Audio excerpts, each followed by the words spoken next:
একজন মানুষ যার সম্বল ছিল সামান্য, কিন্তু তিনি লক্ষ্যের চূড়ায় পৌঁছেছেন। যে মানুষ, যে ব্যক্তিটি আমার জীবনকে বদলে দিয়েছেন, শরীরের ডাক্তার থেকে আত্মার ডাক্তার করেছেন, আমি নিশ্চিত আপনারা তাকে চেনেন। তিনি হচ্ছেন শেখ আহমেদ দিদাত। চলুন তার লক্ষ্য নির্ধারণ দেখি। শেখ আহমেদ দিদাত, যদি আপনারা তার জীবনী পড়েন তাহলে দেখবেন যে পড়ালেখা করেছেন 6ষ্ঠ শ্রেণী পর্যন্ত মাত্র। তার কারণ ছিল সাংসারিক অভাব, বাধ্য হয়ে পড়ালেখা ছেড়ে দেন তিনি। 6ষ্ঠ শ্রেণী পাশ করার পর লেখাপড়া ছাড়তে বাধ্য হলেন। সামান্য সম্বল নিয়ে নিজের দেশ ভারত জন্মস্থান ছেড়ে চলে গেলেন দক্ষিণ আফ্রিকায়। তিনি কাজ করতেন সেলসম্যানের, ফার্নিচারের দোকানে দোকানে ড্রাইভিংও করেছেন তিনি ইত্যাদি। আর দক্ষিণ আফ্রিকায় থাকাকালীন তিনি নিয়মিত খ্রিস্টান মিশনারিদের বিড়ম্বনা শিকার হতেন, যারা বলতো ইসলাম একটা অনুপযোগী ধর্ম, নির্দয় ধর্ম। তারা ইসলামকে আক্রমণ করত।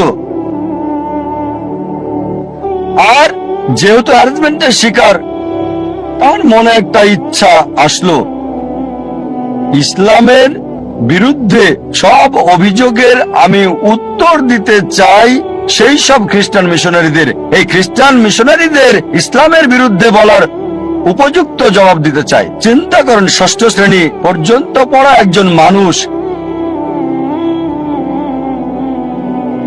তবে অবশ্যই আল্লাহর উপর ভরসা ছিল। তিনি চেষ্টা করেছেন। একটা বই তাকে বেশ নাড়া দিয়েছিল, ঘরের মধ্যে ময়লা জমে থাকা একটা বই। এই বইটা তাকে নাড়া দিয়েছে, যেটার নাম ইজারুল হক, সত্যের প্রকাশ, লেখক মাওলানা রহমতুল্লাহ কিরানবী। আর ওই বইয়ে লক্ষ্যের নির্দেশনা পান, এভাবে শুরু করেছিলেন। আর 40 বছর ধরে সংগ্রাম করেছেন। তিনি চ্যালেঞ্জ করেছেন খ্রিস্টান ধর্মের রথী মহারথীদের। চিন্তা করেন, 6 পাস একজন মানুষ 40 বছর সংগ্রাম করেছেন, পৃথিবীর সেরা খ্রিস্টানদের সাথে চ্যালেঞ্জ করেছেন। এমন একটা ঘটনা 1986 সালে তিনি বিতর্ক করেছিলেন পাদ্রী জিমি সোয়াগাটের সাথে। আর 80-র দশকে এই জেমি সোয়াগাট ছিল 1 নাম্বার, সবচেয়ে ক্ষমতাধর, সবচেয়ে বিখ্যাত খ্রিস্টান টিভি বিতার্কিক।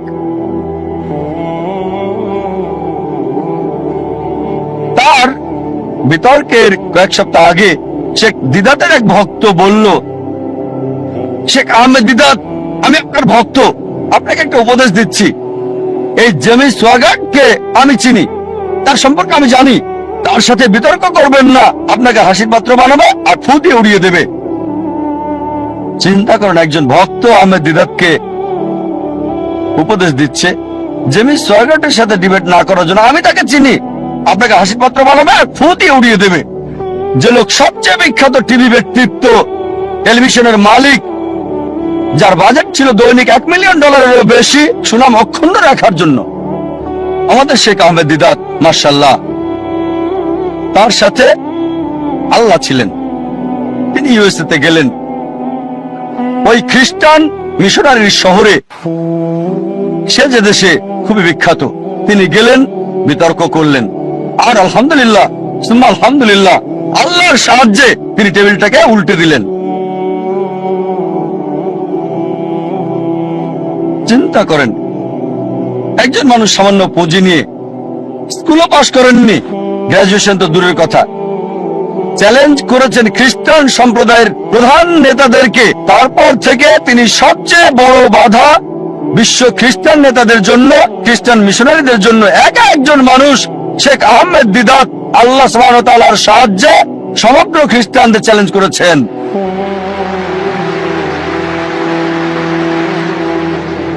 এবার তার লক্ষ্য নির্ধারণ দেখি। 1 নাম্বার হচ্ছে ইসলামিক। প্রথমে এটা কি ইসলামিক ছিল? কোরআন এবং সহিহ হাদিস মোতাবেক এটা কি আল্লাহ এবং রাসূলের জন্য ছিল? স্বাভাবিকভাবে হ্যাঁ ছিল। এই কারণেই তিনি লক্ষ্য অর্জন করেছিলেন। দ্বিতীয় হচ্ছে, এটা কি নির্দিষ্ট ছিল? হ্যাঁ, তার লক্ষ্য নির্দিষ্ট ছিল। আমি ইসলামের বিরুদ্ধে অভিযোগের উত্তর দিতে চাই, এটা ছিল নির্দিষ্ট। যথাযথ জবাব দিতে চাই। অমুসলিমদের মন থেকে ইসলাম সম্পর্কে ভুল ধারণাটা সরাতে চাই আমি। তৃতীয় বিষয় হচ্ছে, এটা কি লাভজনক ছিল, কল্যাণকর ছিল? তিনি আখিরাতের লাভ চেয়েছেন, আর ইনশাআল্লাহ ইনশাআল্লাহ আল্লাহ তাকে জান্নাত দেবেন ইনশাআল্লাহ। কিন্তু আখিরাতের কল্যাণের পাশাপাশি দুনিয়াতেও সম্মান পেয়েছেন। দেখেন, ষষ্ঠ শ্রেণী পাস একজন মানুষ 1986 সালে মুসলিম বিশ্বের নোবেল পেলেন মানবতার সেবায়। বাদশাহ ফয়সাল পুরস্কার তাকে দেওয়া হয়েছিল। ষষ্ঠ শ্রেণী পাস লোক, তিনি পুরস্কারের জন্য করেননি, হয়তো পেয়েছেন $200 সেজন্য করেননি, পুরস্কারটা ছিল হয়তো স্বর্ণ সেজন্য করেননি। তিনি বলেছেন আল্লাহ এবং রাসূলের জন্য। আল্লাহ আখিরাতে পুরস্কার দেবেন, এই দুনিয়াতেও লাভজনক। তারপর এটা কি তীক্ষ্ণ ছিল, যথাযথ ছিল? খুবই তীক্ষ্ণ, যথাযথ সময়ে তার কৌশল সবকিছু যথাযথ ছিল। যখন খ্রিস্টান মিশনারিরা মুসলিমদের বদনাম করত, আমাদের অবস্থান ছিল যখন একেবারে নিচে। এই মানুষ শেখ আহমেদ দিদাত হাজার হাজার তরুণকে অনুপ্রাণিত করেছিলেন, এবং আমাকেও। অন্তত আমরা মাথা উঁচু করে দাঁড়াতে পারি ভালোভাবে। তারপর এটা কি পরিমাপযোগ্য? হ্যাঁ। তিনি কি করলেন? খ্রিস্টান মিশনারিদের লেখা বইগুলো সংগ্রহ করলেন, যেগুলো ছিল ইসলামের বিরুদ্ধে লেখা, যেমন জন গিলক্রিস্ট, এইসব বই, জেমস সোগাট, আর সেগুলো উত্তর দিলেন। যখন তারা কোরআন এবং ইসলামকে আক্রমণ করত, তিনি জবাব দিতেন তাদের বাইবেল থেকে। কোরআনের আয়াতগুলো সেগুলোর উপরে প্রয়োগ করতেন আর ফলাফল পেতেন পরিমাপযোগ্য। এরপর তার নিয়ত কি ছিল? বিখ্যাত হওয়া নিয়ত ছিল না, বাদশাহ ফয়সাল পুরস্কার পাওয়াটা উদ্দেশ্য ছিল না। নিয়ত ছিল আল্লাহ এবং তার রাসূলের সন্তুষ্টি অর্জন। তারপর ধারাবাহিকতা ছিল? হ্যাঁ ছিল। চিন্তা করেন, তিনি সংগ্রাম করেছেন 40 বছর। তার ইতিহাস পড়লে দেখবেন তার অফিসটা ছিল ছোট্ট একটা ঘর, আর আমাদেরকে বলেছেন সাদা কালো 1000 পাম্পলেট ছাপানোর আগে তাদের মিটিং করতে হতো। চলো মিটিং করি, 1000 সাদা কালো পাম্পলেট আমরা ছাপাতে পারবো কিনা। মাশাআল্লাহ, ধারাবাহিক লক্ষ্যে পৌঁছার আগ পর্যন্ত সংগ্রাম করেছেন। উইলমা রুডলফ এবং শেখ আহমেদ দিদাতের মধ্যে যে পার্থক্য দেখি, তাহলে উইলমা রুডলফের দূরদর্শিতা ছিল না। এই পৃথিবীতে অনেক মূল্য, কিন্তু শেখ আহমেদ দিদাত ছিলেন দূরদর্শী, আর এটা ছিল আখিরাতের জন্য। ইনশাআল্লাহ আল্লাহ তাকে পুরস্কার দেবেন আখিরাতে, দুনিয়াতেও তাকে পুরস্কার দিয়েছিলেন।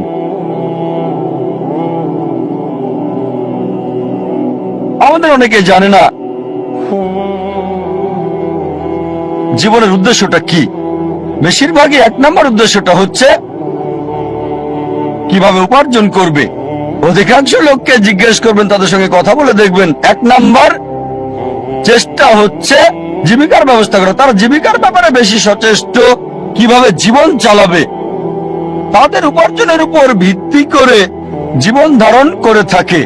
তারা কি খাবে, কি পড়বে, কোথায় বাস করবে, কোন স্কুলে পড়াশোনা করবে, কোন স্নাতক ডিগ্রি নেবে, সবকিছু উপার্জনকে ঘিরেই হচ্ছে। আর এরা চিন্তা করে যে যদি বেশি টাকা উপার্জন করতে পারে তাহলে জীবনের লক্ষ্য অর্জন করে ফেলেছে। যেমন আমি যথাযথ হওয়ার উদাহরণ দিলাম। আমাদের অধিকাংশই কি করি? পাখির চোখ নিশানা না করে কি করি? আমরা শূন্যে গুলি করে দিই, আর চারপাশের বিষয়গুলো টেনে আনি নিশানা ছাড়াই গুলি করে দেই। কোন একটা বিষয়ে গ্রাজুয়েশন করি, তারপর যখন বলা হয় কেন এই কোর্স নিয়েছো তুমি? ও, আমি তো ভাবিনি। তারপর বিশেষত্ব খোঁজে, আরো বেশি বিশেষত্ব খোঁজে, তারপর চেষ্টা করে, যাচাই করে কেন এই কোর্স নিয়েছে। দেখবেন লোকে প্রথমে চিন্তা করে কত উপার্জন করবে, আর উপার্জনের ভিত্তিতে সে সিদ্ধান্ত নেয় কিভাবে তাদের জীবন যাপন করবে। এটা শূন্যে গুলি ছোঁড়ার মতো, আর পাখির চোখে নিশানা করার চিন্তা করা। প্রথমে দেখতে হবে আমাদের কেন্দ্র কোনটা, কোনটাকে ভিত্তি করে আমাদের জীবন আবর্তিত হচ্ছে। বিভিন্ন মানুষের ভিন্ন ভিন্ন কেন্দ্র রয়েছে। কিছু লোক তারা আত্মকেন্দ্রিক, সবকিছুতে নিজেদের কথা ভাবে, পৃথিবীর অন্য মানুষকে নিয়ে কোনো মাথা ব্যথা নেই, নিজেদের নিয়ে তারা ব্যস্ত থাকে। কিভাবে জীবনযাপন করবে অন্যদের নিয়ে চিন্তা করার সময় নেই, তারা আত্মকেন্দ্রিক। কিছু লোক পরিবার কেন্দ্রিক, তাদের সারা জীবন পরিবারকে ঘিরেই কেটে যায়। তারা যে কোনো নিয়ম ভাঙতে বা গড়তে প্রস্তুত, হোক সেটা সঠিক কিংবা ভুল, পরিবারকে সুখী করতে। তাদের মূল উদ্দেশ্যটা হচ্ছে পরিবারকে খুশি করা। কেউ হয়তো পিতামাতা কেন্দ্রিক, কিছু হয়তো পরিবার কেন্দ্রিক, স্ত্রী কেন্দ্রিক বা স্বামী কেন্দ্রিক, কেউ হয়তো সন্তান কেন্দ্রিক। দেখবেন কিছু লোক পিতামাতাকে খুশি করার জন্য যে কোনো কিছু করতে পারে। তাদের জীবনের সব নিয়ম কানুন পিতামাতার পছন্দ অপছন্দের ভিত্তিতে হয়। আল্লাহ কোরআনে বলেছেন, সূরা লুকমান অধ্যায় 31 আয়াত 14, যে আমি মানুষকে নির্দেশ দিয়েছি পিতামাতার সাথে সদ্ব্যবহার করতে। অনেক কষ্ট সহ্য করে মাতাকে গর্ভে ধারণ করেছে, অনেক কষ্ট সহ্য করে তাকে জন্ম দিয়েছে। ঠিক তারপরে আয়াত সূরা লুকমান অধ্যায় 31 আয়াত 15 বলছে, যদি তোমার পিতামাতা চেষ্টা করে, জিহাদ করে, চেষ্টা আর সংগ্রাম করে তোমাকে বাধ্য করে আল্লাহ সুবহানাহু ওয়া তাআলা ছাড়া অন্য কারো ইবাদত করতে, যে বিষয়ে তোমার কোনো জ্ঞান নেই, তাদের মানবে না, তবে তাদের সাথে থাকো ভালোবাসা আর মমতা দিয়ে। তার মানে আমাদের স্রষ্টা বলেছেন পিতামাতাকে ভালোবাসতে, মানতে হবে, কিন্তু স্রষ্টার বিরুদ্ধে যেতে বললে, আল্লাহ এবং তার চূড়ান্ত নবীর বিরুদ্ধে যেতে বললে তাদের মানবে না। তারপরও তাদেরকে ভালোবাসো, সহানুভূতি দাও। সীমানা আছে। কিছু মানুষ স্বামী বা স্ত্রী কেন্দ্রিক, তারা স্ত্রীদেরকে খুশি করতে চায় বা স্বামীদেরকে খুশি করতে চায়। আর ধরেন কারো স্ত্রী খুবই দামি ডায়মন্ড নেকলেস চাইলো, তার দেওয়ার সামর্থ্য নেই, সে কি করলো? ভিক্ষা করলো, ধার করলো বা চুরি করলো, আর ওই ডায়মন্ডের নেকলেসটা স্ত্রীর জন্য কিনে আনলো। তার লক্ষ্য স্ত্রীকে খুশি করা। কিছু লোক সন্তান কেন্দ্রিক, সন্তানদের খুশি করতে চায়। অনেক সময় দেখা যায় হয়তো কারো ছেলে বিদেশে গিয়ে লেখাপড়া করতে চায়, সে যে বিষয়ে ভর্তি হতে যাচ্ছে সেটা অপ্রয়োজনীয়, এটা তাকে দুনিয়াতেও সাহায্য করবে না, আখিরাতেও সাহায্য করবে না। তারপর কারণ ছেলে বিদেশে পড়তে চায়, এই লোক সম্পত্তি বন্ধক রাখে এবং ছেলেকে আমেরিকাতে পাঠায় আর বলে আমার ছেলে তো আমেরিকায় পড়ছে, যদিও তার লক্ষ্যটা হচ্ছে সে ছেলেকে আমেরিকাতে পড়াবে। আসলে উদ্দেশ্যটা কি?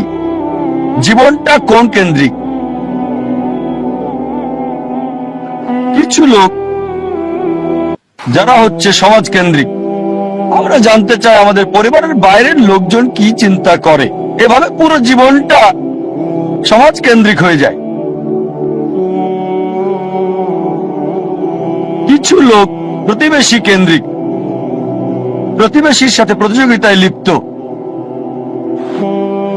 একটা গল্প মনে পড়ে গেল, একসময় একজন ফেরেশতা এসে এক লোককে বলল, আমি তোমার উপর খুশি, তুমি যা চাইবে আমি তোমাকে তাই দেব, তবে একটা শর্ত, যা তুমি চাইবে আমি তোমাকে সব দেব, তবে তোমার প্রতিবেশীকে দেব তার দ্বিগুণ। লোকটা বলল, একটা রোলেক্স ঘড়ি আমার চাই। ফেরেশতা তাকে রোলেক্স ঘড়ি দিয়ে দিল। প্রতিবেশী দুটো রোলেক্স ঘড়ি পেল। লোকটি বলল, একটা মার্সিডিজ গাড়ি আমার চাই। ফেরেশতা তাকে মার্সিডিজ গাড়ি দিল। প্রতিবেশীকে দুটো মার্সিডিজ দিল। লোকটি বলল, একটা সুন্দর বড় বাংলো চাই। ফেরেশতা তাকে সুন্দর বড় বাংলো দিল। তার প্রতিবেশীকে দেওয়া হলো দুটো সুন্দর বড় বাংলো। লোকটি পরে বলল, দয়া করে আমার শেষ ইচ্ছাটা তুমি পূরণ করে দাও। কি সেটা? আমার একটা চোখ তুমি নষ্ট করে দাও, যাতে কিছু আমি চোখে না দেখতে পাই।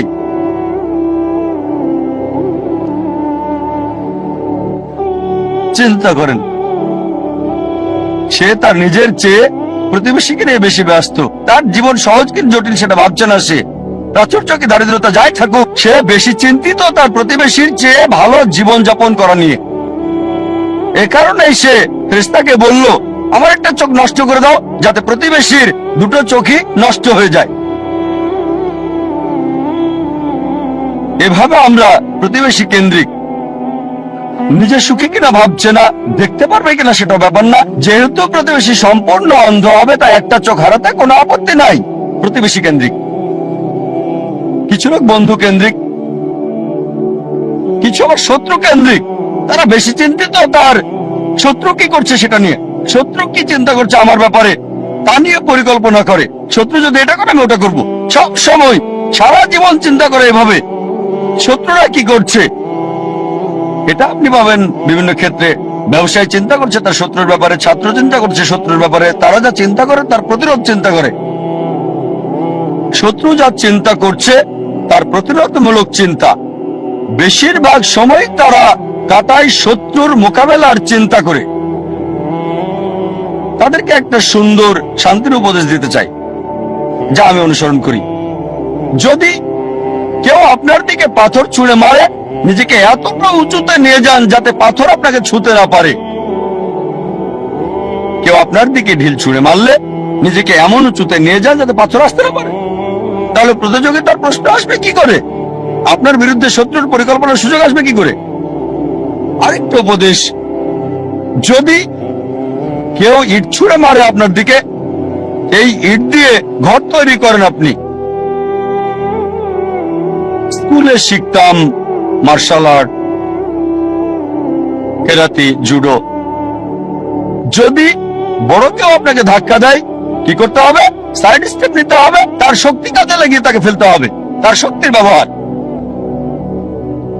কেউ যখন আপনাকে ইট মারবে, সেই ইট দিয়ে ঘর তৈরি করেন।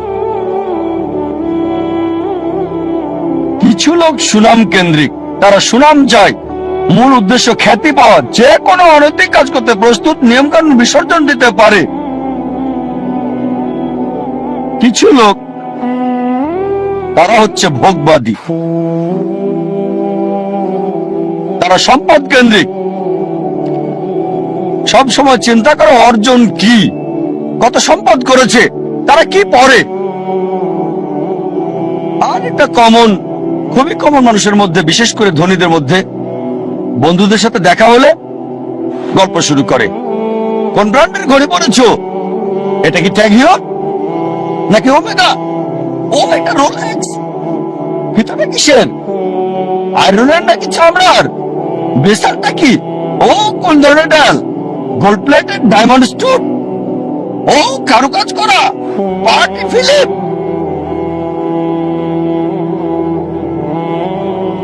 ধনী লোকদের অধিকাংশেরই এটা একটা ঘড়ি থাকে না, অনেকগুলো ঘড়ি। আর চিন্তা করে, ঠিক আছে আজকে এই ঘড়িটা পরলাম, পরের দিন পরবো না বন্ধুদের কাছে যাওয়ার সময়। এভাবে চিন্তা করে সময় পার করে কোন অনুষ্ঠানে কোনটা পরবে। একইভাবে এরা গাড়ির ব্যাপারেও কথা বলে। তোমারটা কি গাড়ি? BMW, মার্সিডিজ, মার্সি, Rolls Royce, never, Bentley, designer. এভাবে সময় কাটায়, ট্রাই করে থাকে, যেহেতু এটা তাদের আইডেন্টিটি। এই ঘড়ি না পড়লে তাদের কে চিনবে? এই গাড়িতে না চড়লে মার্সিডিজ বা বিএমডাব্লিউ তে না চড়লে তাদের কে চিনবে? এটা আইডেন্টিটি। বড় শহরগুলোতে দেখবেন লোকদের কমন চিত্র, ধনী লোকদের দেখবেন তারা কথা বলে আপনার ঘড়ি কি, কোন শিপের মালিক, উঁচু লেভেলে কোন জেটের মালিক, আমার ব্যক্তিগত জেট আছে, কতগুলো ইঞ্জিন। লোকজন হয়তো ভাববে আমি কিভাবে সব খুঁটিনাটি জানি ঘড়ির ব্র্যান্ডের ব্যাপারেও। আপনারা জানেন আমার পেশা, আলহামদুলিল্লাহ, সৌভাগ্য বা দুর্ভাগ্য, আমি যে পেশায় আছি আমি সব শ্রেণীর লোকদের সাথে মিশি, একেবারে ভিখারি থেকে রাজা পর্যন্ত। আল্লাহ আমাকে দয়া করেছেন, ভালো অথবা মন্দ আমি চারপাশের লোকদের সাথে মিশি, ভিখারি থেকে রাজা পর্যন্ত। আর যে সুযোগটা আমি পাই কোন বস্তুবাদীর সাথে যখনই কথা বলি, আমি চেষ্টা করি দাওয়াত দেই, তাদের বলি তোমার ঘড়ির দাম হয়তো $1000 বা $10,000 অথবা $1,00,000, আমার ঘড়ি আমি যেটা পড়ছি এই ঘড়িটার দাম মাত্র $1400, $30 কম। অনেক বছর ধরে ব্যবহার করছি, ভালো সার্ভিস দিচ্ছে, একেবারে তোমারটার মতোই। সাধারণ ঘড়ি দাম মাত্র $1400। আলহামদুলিল্লাহ, আল্লাহ দয়া করেছেন, আমি যেগুলোর নাম বললাম অধিকাংশ ব্র্যান্ডে উপহার পেয়েছি, সবগুলো ব্র্যান্ডে উপহার পেয়েছি। এই সবগুলো ওমেগা, রোলেক্স অনেক পেয়েছি। আর আমি নবী মুহাম্মদ সাল্লাল্লাহু আলাইহি সাল্লামের পথ অনুসরণ করেছি। আমি অন্য দায়ীদের দিয়ে দেই, আমার স্টাফদের দিয়ে দেই, যাতে করে আমি খুতুওয়াত শয়তান থেকে দূরে থাকতে পারি। অনেক সময় অনেক উপলক্ষে আমাকে নিয়ন্ত্রণকারীরা তাদের ব্যক্তিগত জেট প্লেন আমার জন্য পাঠায়, ব্যক্তিগত জেট প্লেন আমাকে নিয়ে যাওয়ার জন্য তারা পাঠিয়ে দেয়। এমন অনেকবারই হয়েছে। চিন্তা করেন, জেট প্লেনের খরচ শুধুমাত্র একজন মানুষের জন্য, পাইলটদের পেমেন্ট, এয়ার হোস্টেসের পেমেন্ট, এয়ারপোর্টের ভাড়ার খরচ। তাই আমি তাকে বললাম এটা সবচেয়ে ভালো হয় যদি একটা ইকোনমিক ক্লাস টিকিট পাঠান। আলহামদুলিল্লাহ, আল্লাহ আমাকে দয়া করেছেন, আমার পরিবারকে রহমত করেছেন, মাশাআল্লাহ। এই সব গাড়ি কিনতে পারবো, ফার্স্ট ক্লাসে ভ্রমণ করতে পারি, আলহামদুলিল্লাহ। কিন্তু আমি একজন দায়ী, তাই আমি তাকে বললাম এত টাকা খরচ করার চেয়ে বরং একটা ইকোনমিক ক্লাস টিকিট পাঠিয়ে দেন, চলে আসবো, বাকি টাকা অন্য কোথাও দান করে দেবেন আল্লাহ সুবহানাহু ওয়া তাআলার পথে। আয়োজকেরও মাশাআল্লাহ নিয়ত স্বচ্ছ হওয়ায় আমাকে বললেন যে আমার জেট প্লেনে কাকে আমি আনতে পাঠাবো, আর কে উত্তম আল্লাহর পথে দায়িত্বে। আমি তাকে বললাম ইনশাআল্লাহ আপনার নিয়ত যেহেতু সহি, ইনশাআল্লাহ আল্লাহ আপনাকে পুরস্কার দেবেন। তার নিয়ত ছিল আল্লাহর পথে দায়ীর জন্য ভালো ব্যবস্থা করা, আল্লাহ তাকে পুরস্কার দেবেন। একটা কথা মনে রাখবেন, এর মানে বলছি না যে এই সব কিছু ভোগ বিলাস একেবারে হারাম, সব ক্ষেত্রে এগুলো হারাম তা নয়। জীবনের উদ্দেশ্যটা কি জানতে হবে। এগুলো হারাম হতেও পারে আবার নাও হতে পারে। একটা উদাহরণ দিচ্ছি, মনে করেন আপনার অবস্থান ক্যাটাগরি এ তে, যাদের এসব করার সামর্থ্য নেই, এই দামি ঘড়ি, এই দামি গাড়ি, দামি বাংলো, কিন্তু যদি সে ভিক্ষা করে, যদি ধার করে, চুরি করে বলো দামি ঘড়ি কেনে, দামি গাড়িতে চড়ে, এটাকে ইসরাফ বলা হয়, এটা হারাম। দ্বিতীয় শ্রেণীর লোক আছে যাদেরকে আল্লাহ সামর্থ্য দিয়েছেন। আল্লাহ কোরআনে বলেছেন সূরা আনাম অধ্যায় 6 আয়াত 71, কিছু লোককে আমি অনেক বেশি প্রাচুর্য দিয়েছি অন্যদের চেয়ে। আল্লাহ বলেন সূরা আনাম অধ্যায় 6 আয়াত 165, আল্লাহ কিছু মানুষকে অন্যের উপর মর্যাদা দিয়েছেন যাতে তিনি তোমাদের পরীক্ষা করতে পারেন। তাই আল্লাহ যদি আপনাকে সামর্থ্য দেন আর আপনি এগুলো কিনেন, দামি গাড়ি, দামি ঘড়ি, দামি বাংলো, আর শুধু এগুলো নিয়ে আপনি থাকেন, এগুলো ছাড়া কিছুই করতে পারেন না, এটাই আপনার কেন্দ্র, এটাই আপনার জীবনের উদ্দেশ্য, তাহলে এটা হারাম। তৃতীয় ক্যাটাগরির লোক আছে যাদেরকে আল্লাহ সামর্থ্য দিয়েছেন, তারা সেগুলো কিনে, তবে সেগুলো নিয়ে পড়ে থাকে না, এটা কিনেছে। নবী সুলাইমান আলাইহিস সালামের উদাহরণ দেখে তিনি ধনী ছিলেন, মালিকও হয়েছিলেন, তবে এগুলোর উপর নির্ভরশীল না। তাই যদি এগুলো কিনেন আর যদি আল্লাহ সুবহানাহু ওয়া তাআলাকে মেনে চলেন, বস্তুবাদী বিলাসের উপর নির্ভরশীল না হন, তাহলে এটা মুবাহ, ঐচ্ছিক, এটা হারাম না।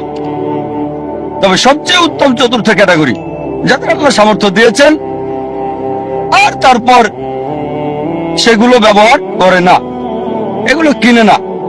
প্রিয় নবীজি মুহাম্মদ সাল্লাল্লাহু আলাইহি ওয়াসাল্লামের মতো আমাদের প্রিয় নবী মুহাম্মদ সাল্লাল্লাহু আলাইহি ওয়াসাল্লামের ক্ষমতা ছিল, সুনাম ছিল, আধিপত্য ছিল। সে সময় তিনি রাজা হতে পারতেন, সারা পৃথিবীর সব ধন সম্পদের মালিক হতে পারতেন, অথচ যখনই কোনো পুরস্কার পেতেন অনেক সময়, প্রায় সময় তিনি তার সাহাবীগণকে সেগুলো দিয়ে দিতেন। এই জন্য না যে গ্রহণ করা হারাম হবে, কেউ যদি ভালো উপহার দেয় সেটা রাখতে পারেন, সেটা হারাম না, কিন্তু নবীজি অন্যদের দিয়ে দিতেন। চতুর্থ ক্যাটাগরি, আল্লাহ সামর্থ্য দিয়েছেন আর সেগুলো ব্যয় করে আল্লাহ সুবহানাহু ওয়া তাআলার পথে।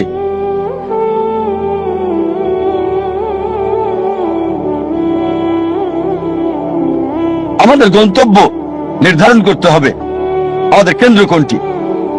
মানব জাতির জন্য সবচেয়ে গুরুত্বপূর্ণ গন্তব্য আল্লাহ কেন্দ্রিক হতে হবে। তার উদ্দেশ্য, তার লক্ষ্য হতে হবে আল্লাহ সুবহানাহু ওয়া তাআলা এবং সর্বশেষ চূড়ান্ত নবী মুহাম্মদ সাল্লাল্লাহু আলাইহি ওয়াসাল্লাম। আর বিশ্বাস করেন, আল্লাহ কেন্দ্রিক হলে আপনার নিজেকে অবহেলা করতে হবে না, পরিবারকে অবজ্ঞা করতে হবে না, আপনার সমাজকেও না।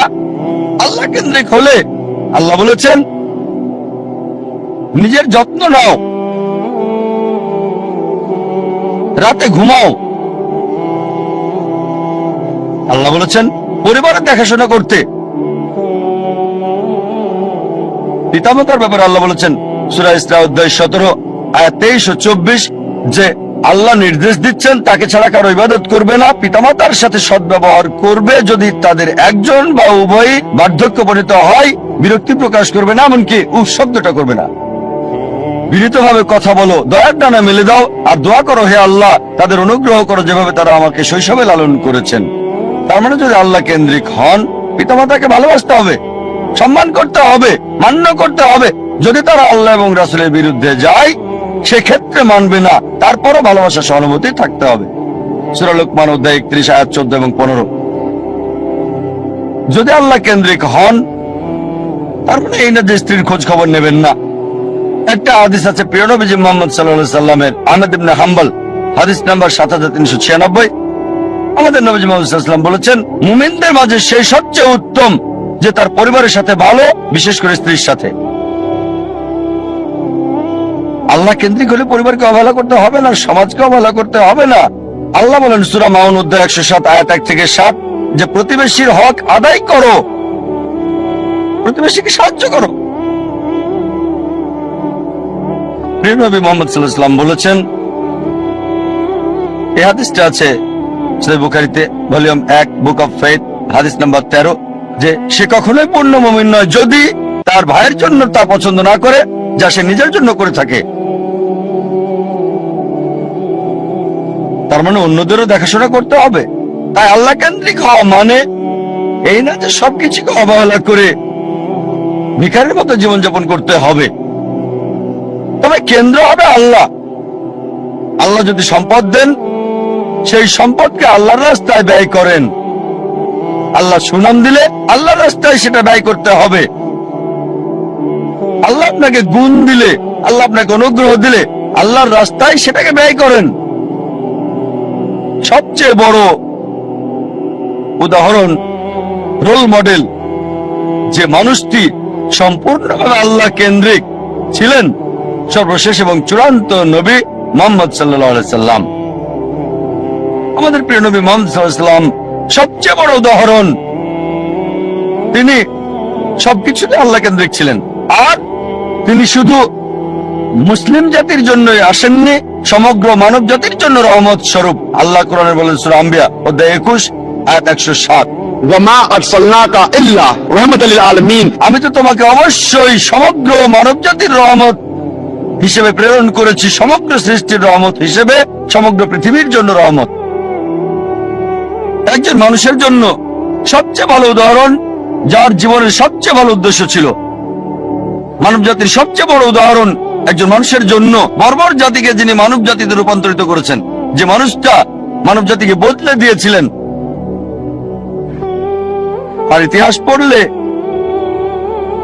ঘন্টা দিন একসাথে বলে যেতে পারবেন মুসলিমরা কি বলছে সেটা বাদ দেন, নবীজি মুহাম্মদ সাল্লাল্লাহু আলাইহি সাল্লাম সম্পর্কে শত শত অমুসলিমের কথা উদ্ধৃতি দিতে পারবেন, যারা নবীজির প্রশংসা করেছেন। এখানে কয়েকটা উদাহরণ দিচ্ছি।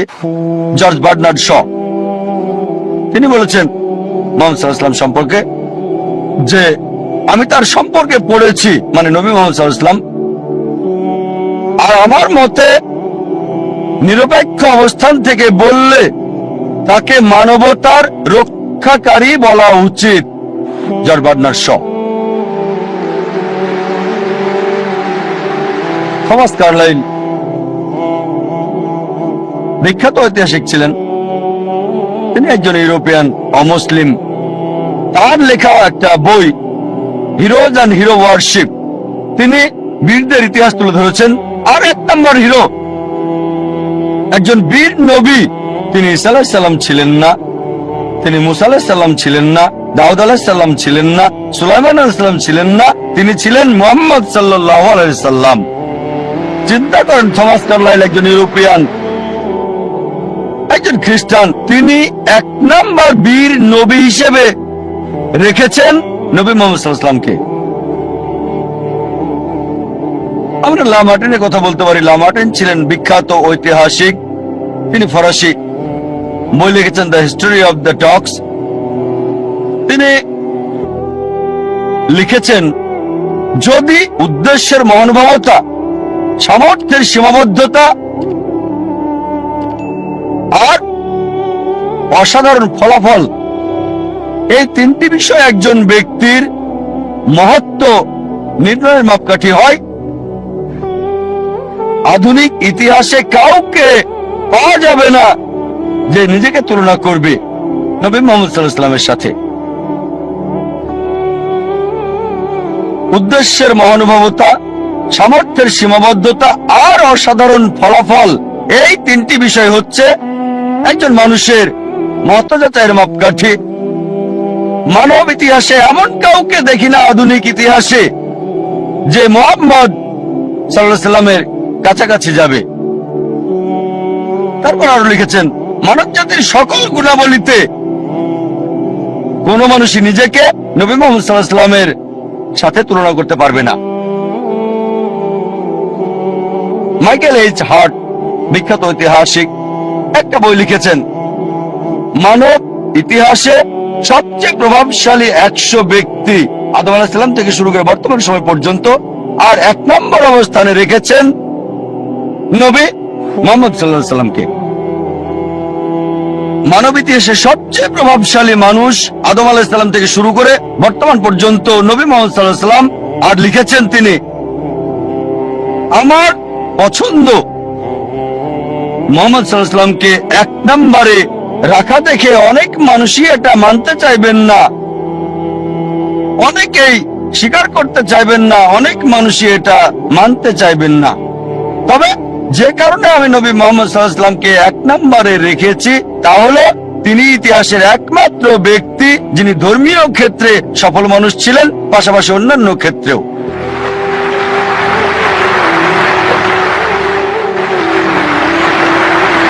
যদি এনসাইক্লোপিডিয়া ব্রিটানিকা পড়েন 11তম সংস্করণ, নবী মুহাম্মদ সাল্লাল্লাহু আলাইহি সাল্লাম সম্পর্কে এতে বলা হয়েছে মুহাম্মদ সাল্লাল্লাহু আলাইহি সাল্লাম ছিলেন পৃথিবীর সবচেয়ে সফল ধর্মীয় ব্যক্তিত্ব।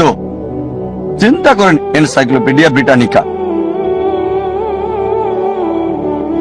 তারা বাধ্য, আর কেউ নেই বলার মতো, তারা সত্য বলতে চেয়েছে, চেষ্টা করেছে, তাদের সত্য বলতেই হবে।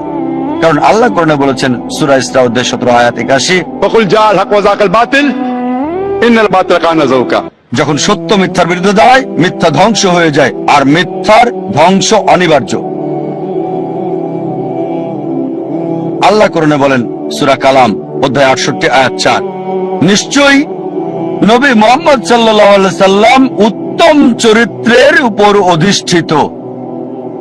আল্লাহ বলেন সূরা আহজাব অধ্যায় 33 আয়াত 21, অবশ্যই নবী মুহাম্মদ সাল্লাল্লাহু আলাইহি সাল্লামের জীবনের মধ্যে তোমাদের জন্য রয়েছে উত্তম আদর্শ। নবী মুহাম্মদ সাল্লাল্লাহু আলাইহি সাল্লাম জীবনের সকল ক্ষেত্রেই সফল ছিলেন, কেবল ধর্মীয় ক্ষেত্রে নয়, রাজনৈতিক ক্ষেত্রে সফল, নিরপেক্ষতার ক্ষেত্রে, সুষ্ঠু জীবনযাপনের ক্ষেত্রে তিনি এতই সফল ছিলেন যে তার প্রত্যেকটা কাজই আমাদের জন্য অনুসরণীয়। তিনি কি পড়তেন, যদি অনুসরণ করেন ইনশাআল্লাহ সওয়াব পাবেন। আদেশ করেছেন আর নিজেও টাকনুর উপরে কাপড় পরতেন, যদি টাকনুর উপরে কাপড় পরেন ইনশাআল্লাহ পুরস্কার পাবেন। ওই ব্যক্তির মতো বিজ্ঞানী হতে চাইলে আইজাক নিউটনের লম্বা চুল সাহায্য করবে না, তার জুতা সাহায্য করবে না, কাপড় সাহায্য করবে না, কিন্তু যদি নবীজির মতো হতে চান, তিনি যা করেছেন সেগুলোর মতো তাকে কপি করেন, আপনার কল্যাণ হবে এই পৃথিবীতে, পাশাপাশি আখিরাতেও। তিনি বলেছেন দাঁড়িয়ে রাখতে, যদি দাঁড়িয়ে রাখেন ইনশাআল্লাহ কল্যাণ হবে আপনার। নবীজি যা করেছেন, জীবনের সকল ক্ষেত্রে সফল ছিলেন, তিনি সবচেয়ে উত্তম রোল মডেল সব মানুষের জন্য।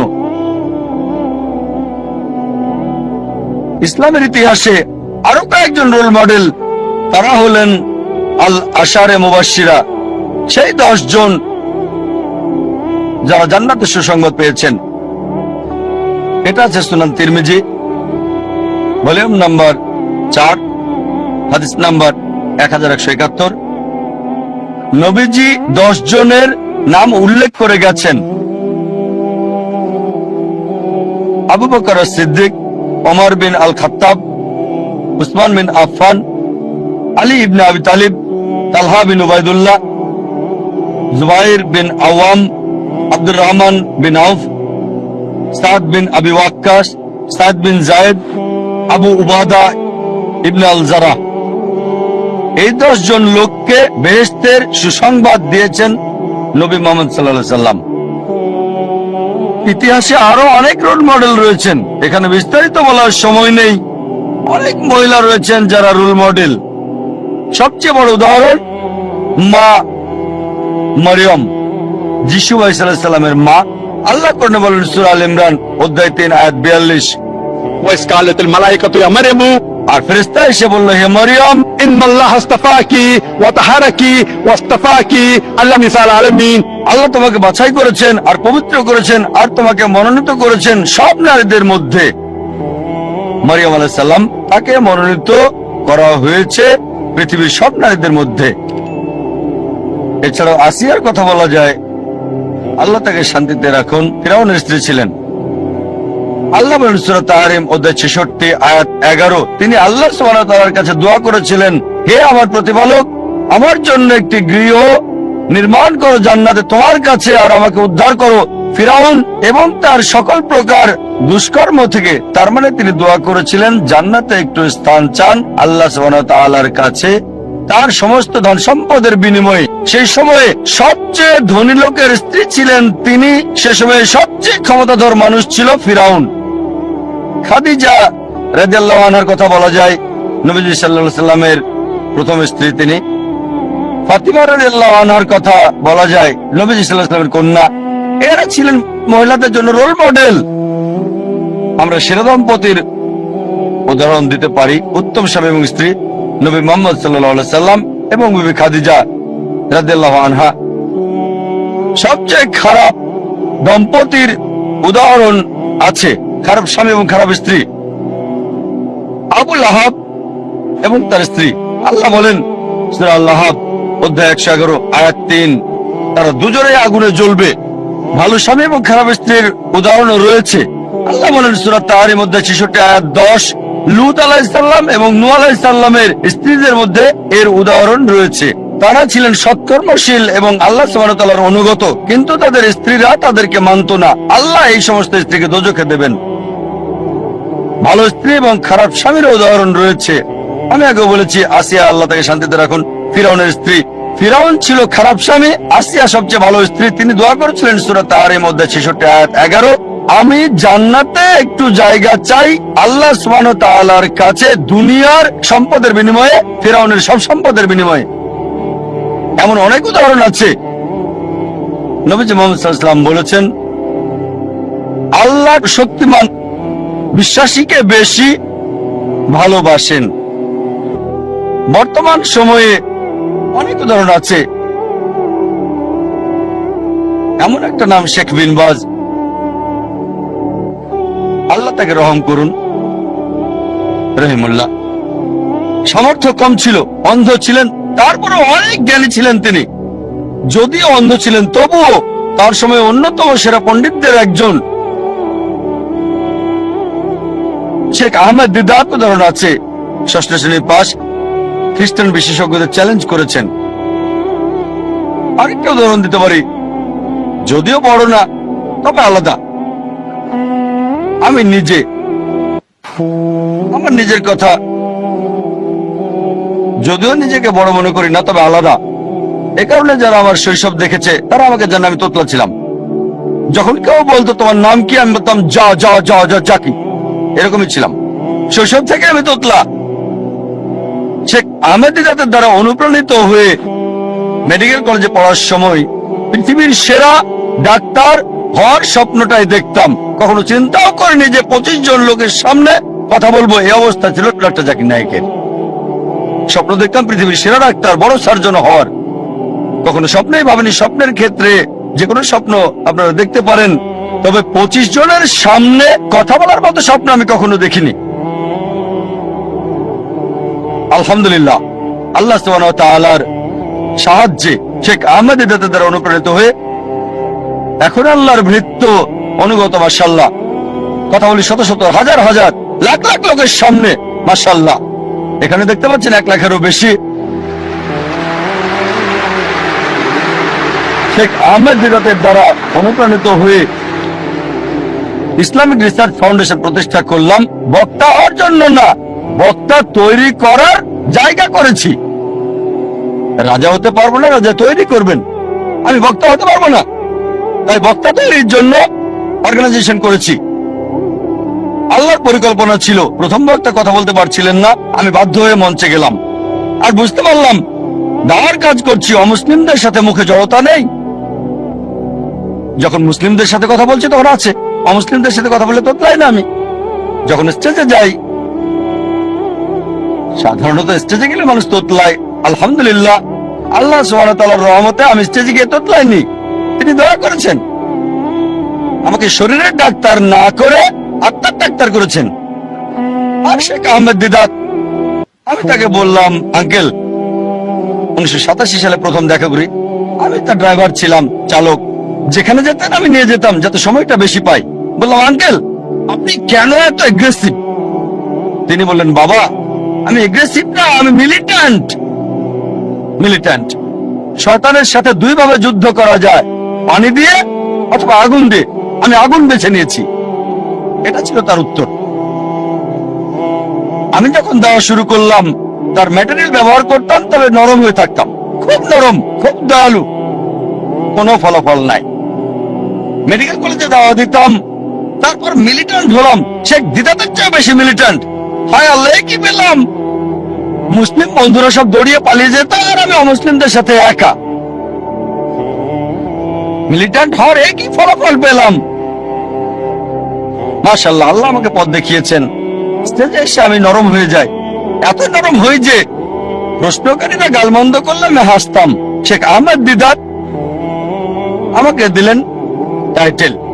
প্রথমে দিলেন দিদাত প্লাস, তারপর আবার যখন দেখা হলো, বাবা, তারা তোমাকে গালমন্দ করছে, অভিশাপ দিচ্ছে, তুমি হাসছো, আমার টাইটেল দিলেন। আমার যা করতে লেগেছে 40 বছর, তুমি তা করে ফেলেছো 4 বছরে।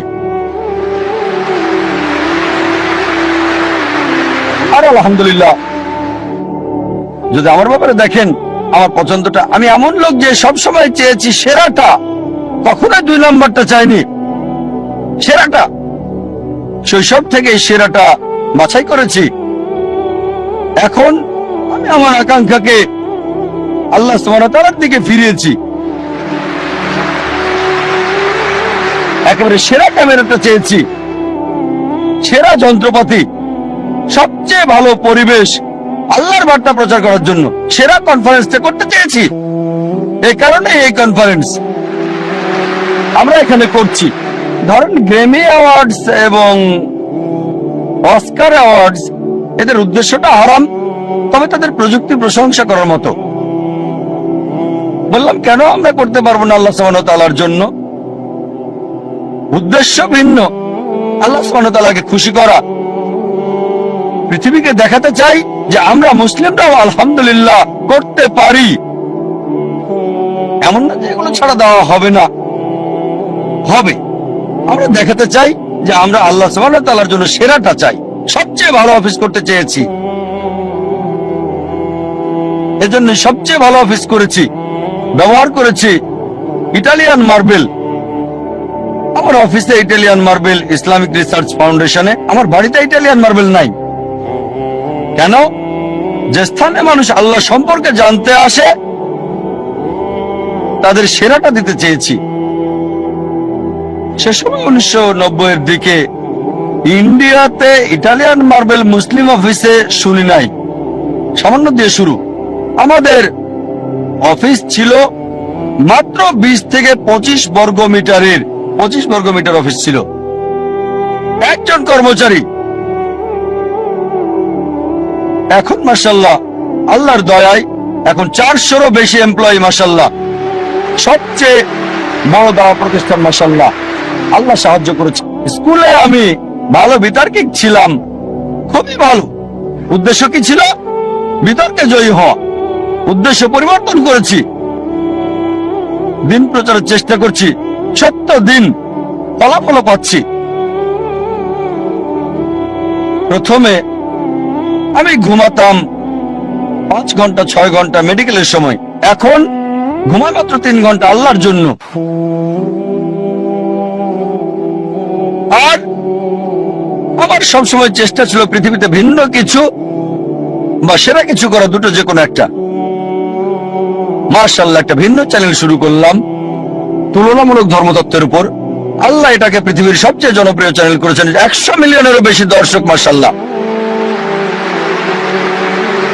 1-2 বছর পর চালু করেছি নতুন চ্যানেল পিস টিভি উর্দু। গত কনফারেন্সে ঘোষণা করেছিলাম ইনশাআল্লাহ জুন অথবা জুলাইয়ের মধ্যে চালু করব নতুন চ্যানেল, এবং আল্লাহ সাহায্য করেছেন। 19 জুন চালু করেছি নতুন চ্যানেল পিস টিভি উর্দু। ইনশাআল্লাহ এই কনফারেন্সের শেষ দিনে ইনশাআল্লাহ যদি আল্লাহ চান, ঘোষণা দিতে চাই চালু করতে যাচ্ছি 3য় চ্যানেল পিস টিভি বাংলা।